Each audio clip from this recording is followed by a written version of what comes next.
There is no Luna. Written by a human. Narrated by Plundersteed. Finally, after years of begging, Celestia gives Twilight permission to access the forbidden wing of the Royal Library. A wing so secret, even the other princesses can't access it. Twilight rushes to Canterlot, excited for the research potential. Then she finds those books.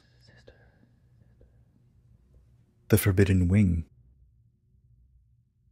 Twilight walked down the dimly lit flight of stairs, nervous. She was heading far deeper into the Canterlot Library than she ever had before. The bleak surroundings were hardly surprising. She was going into the Forbidden Wing, which was protected almost as well as the elements of harmony. It had been a dream of hers since she was a filly, second only to becoming a princess. As soon as she discovered its existence, she sent a letter to Celestia, asking for permission to conduct research in there. Celestia declined, sending back a very short reply. "You're not ready yet." Every year since, in blind optimism, Twilight continued sending that letter, and the same thing happened each time. Celestia sent back that short reply. "You're not ready yet." Twilight always wondered exactly what that meant, but knew it would be almost impossible to find out. Celestia worked in mysterious ways, after all. She had all but given up this year, so she was more than a bit shocked when she sent out the letter and received, in reply, a key and another short letter. "It is time." It didn't make much sense, but she wasn't about to complain. This was the opportunity of a lifetime, and she wasn't about to turn it down. Finally, she reached the door and took out the key. It looked like a normal wooden door, but if Twilight knew Celestia, it most likely was protected by a multitude of spells.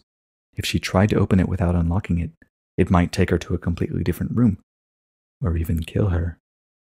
Exercising due caution, she placed the key in the slot and turned it. The door made some cranking sounds, then slowly began opening on its own.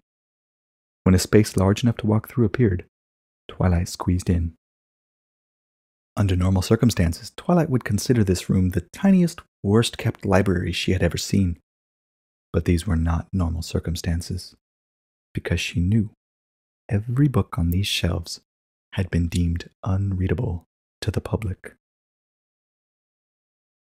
For the most part, it was fairly obvious how each book had ended up on these shelves. In between all the books on how to assassinate Celestia, how to assassinate everybody but Celestia, how to get away with every sex crime under the sun, books supporting male supremacy, books supporting female supremacy, books supporting unicorn supremacy, and so on, Twilight wondered why Celestia just didn't throw the things away. They certainly didn't have any literary value, aside from being so offensive that they could induce laughter within seconds. She had picked up a couple random titles to look over, but nothing really caught her eye until she saw those books. One shelf had nothing but the most ancient books Twilight had ever seen, written in a dialect so old, most other ponies would find it incomprehensible. From the titles, she could get the gist of what they were about. They were all history books. Now that was interesting.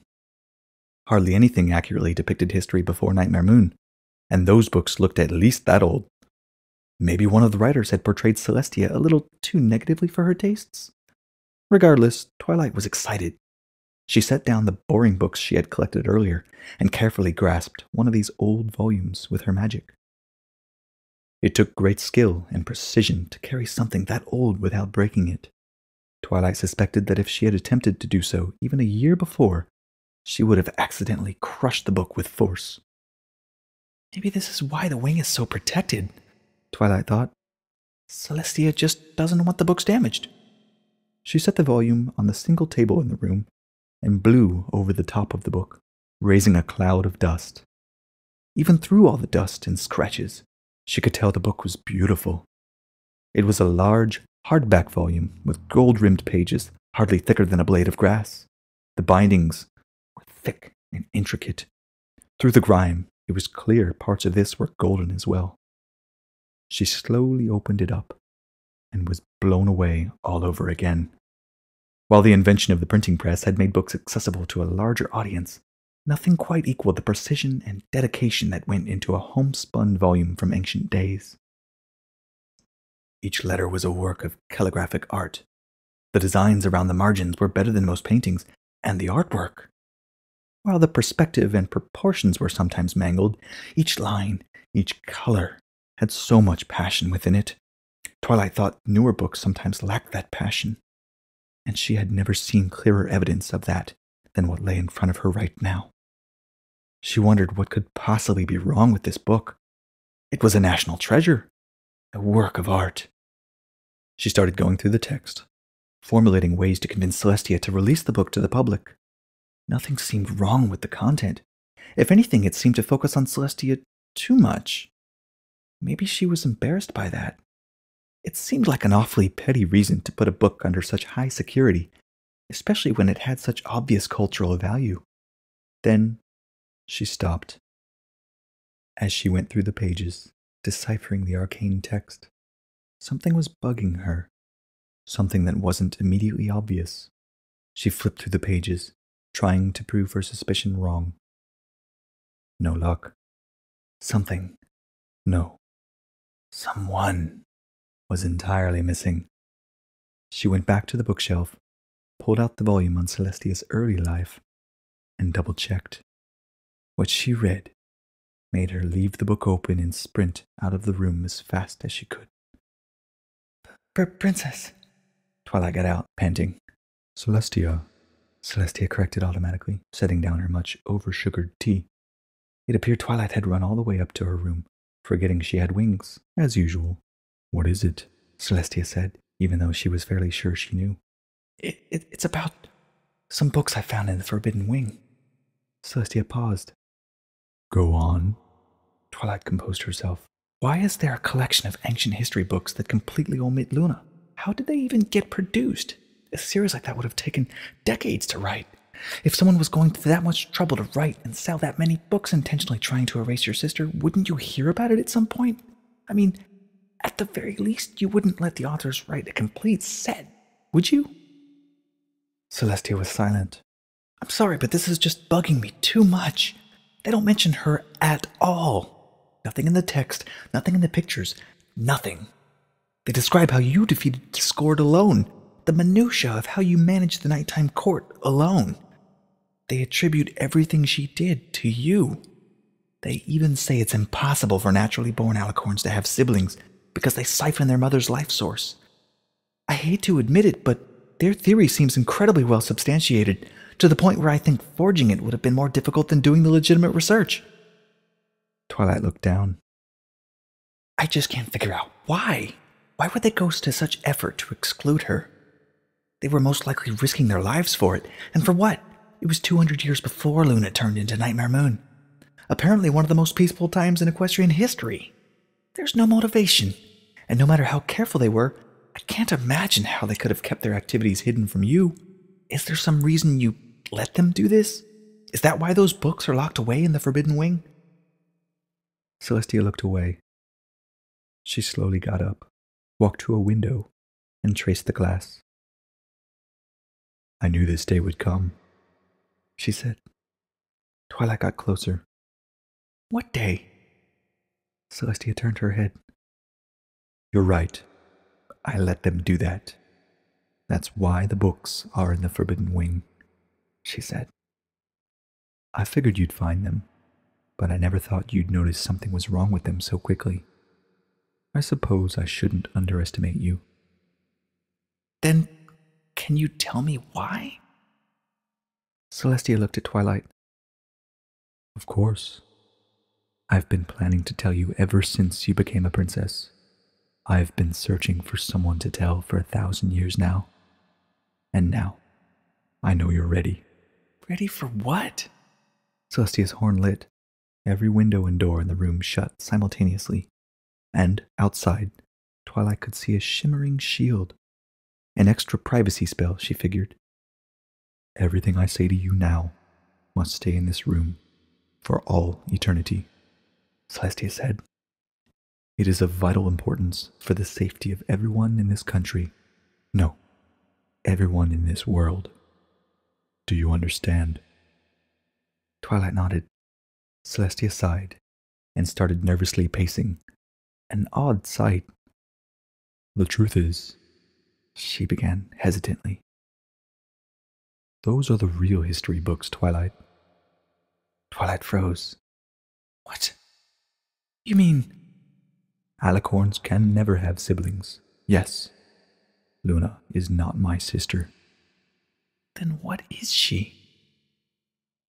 Celestia struggled to find the words. She's a facade. An illusion. She looked at Twilight. Perhaps I should start at the beginning. For you, anyway. What do you think happened when you reformed Nightmare Moon? Twilight blinked. What? Humor me. Twilight thought back. Well, I suppose the magic of the elements resolved all the problems she had in her mind. But what if those problems were not resolvable? What if she had firmly made up her mind to oppose me? Twilight stared. Then the elements changed her mind? So, basically, Celestia said, they restored her to what she was like before. That sounded a bit more pleasant. Yes, Twilight said. I guess they did. Now, how did the elements know what she was like before? What? Twilight was beginning to wonder the relevance of this. They scanned her mind? Found the good memories she had of the past? Through 1,000 years of moon rocks, and all the memory holes that must have caused? I doubt it. The elements were not designed to be used on sane people, Twilight. Realization dawned. They scanned our minds. And tell me, how did you all know what Luna was like? Twilight looked at Celestia in horror. From history? Celestia started pacing again. 1,005 years ago, for the first time in millennia, a new alicorn came to this part of the world. Her name was Nightmare Moon. For reasons unfathomable to me, she almost immediately declared war on us. I don't think she had any goal other than destruction. For 5 years, Equestria was locked into the most brutal war it had faced, all against one alicorn. Her strength was formidable, and, more importantly, she had the power to enter dreams. Just remembering the things she made us see. Celestia shook her head. She made sure none of us got the rest we needed. We found out later we were unusual for our tenacity. We saw, from the charred husk of the world she left in her wake, that she usually brought kingdoms to their knees in weeks. She didn't even have to lift a hoof. The exhaustion did the work for her.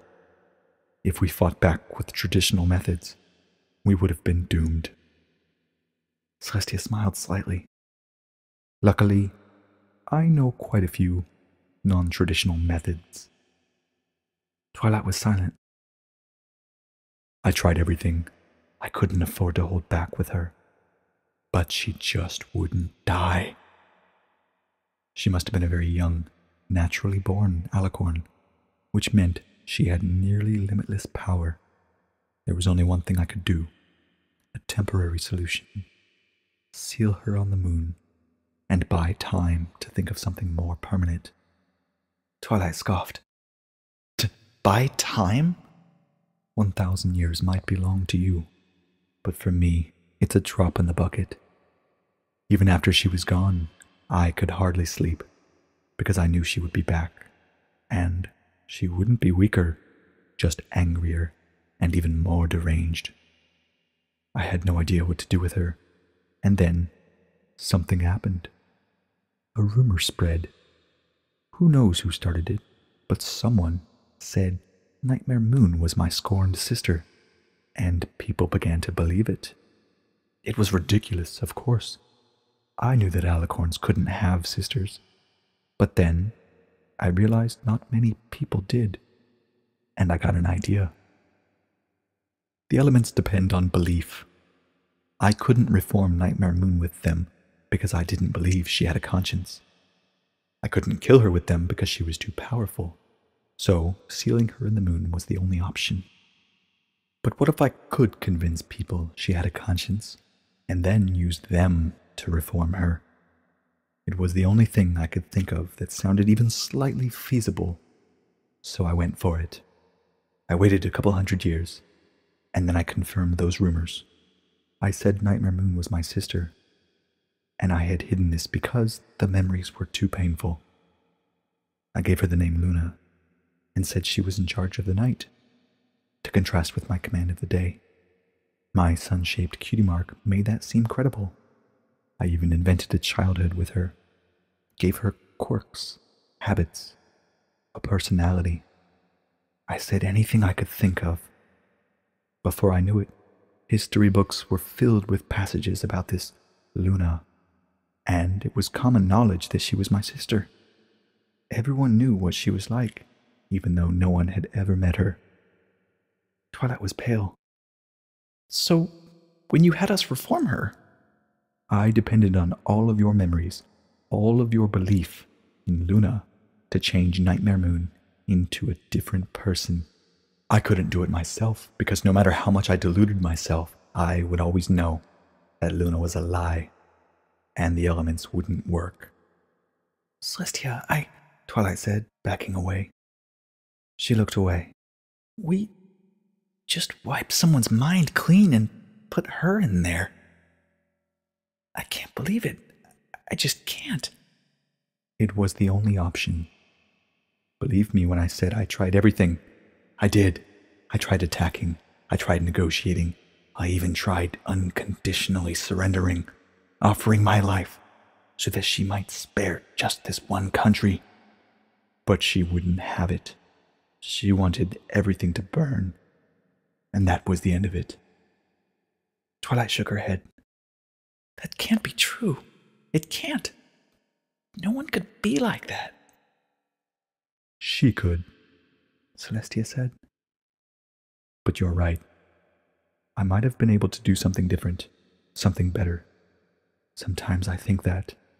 But then I realize she's happier now. She's probably happier than she's been in her entire life. She smiled, tears forming. Isn't that what matters? She has a family now. I have a family now. I'm not sure I can ever forgive what she did, but I have a sister now, regardless of where she came from. That's all that matters. Twilight shook her head again and walked off a bit, attempting to keep control of herself. Then why tell me? She said. Why keep those books around? If Luna ever found out. That's why I'm telling you. Someone besides me needs to know. If the effects of the elements begin to wear off, or she starts to remember her other life, or something I don't know, someone else needs to know. I might not always be around. Imagine what it would be like if she turned back and no one knew what was happening. She looked out the window. And the books, they're a reminder of just how terrible my power can be. When you live as long as I have, you get sentimental. Maybe I will get rid of them. Twilight looked distraught. She edged towards the door. I'm sorry, this is just a lot to take in. Do you mind if I... Celestia undid the protective magic and opened the door. Of course. Take whatever time you need. She paused. Just don't do anything rash. I won't, Princess, Twilight said and rushed out. Celestia watched. Twilight looked like she was having trouble with the news, but who else could she tell? She had gambled so much on Twilight already. She had no choice but to trust her. She walked to her room, looking at the relics strewn about. So many of them related to Luna. So many of them contributed to the illusion. One in particular always caught her eye. She stared at the tapestry hung opposite to her bed that depicted the two as children. She would always remember that tapestry. It was the first time she had to describe Luna to an artist. She remembered how scared she was when she screwed up some details. She apologized profusely for her faulty memory, but the artist assured her it was fine and filled in the gaps herself. That one artist's decisions ended up impacting every depiction of Luna since, including the one that was currently sleeping in the other wing of the castle. Sister,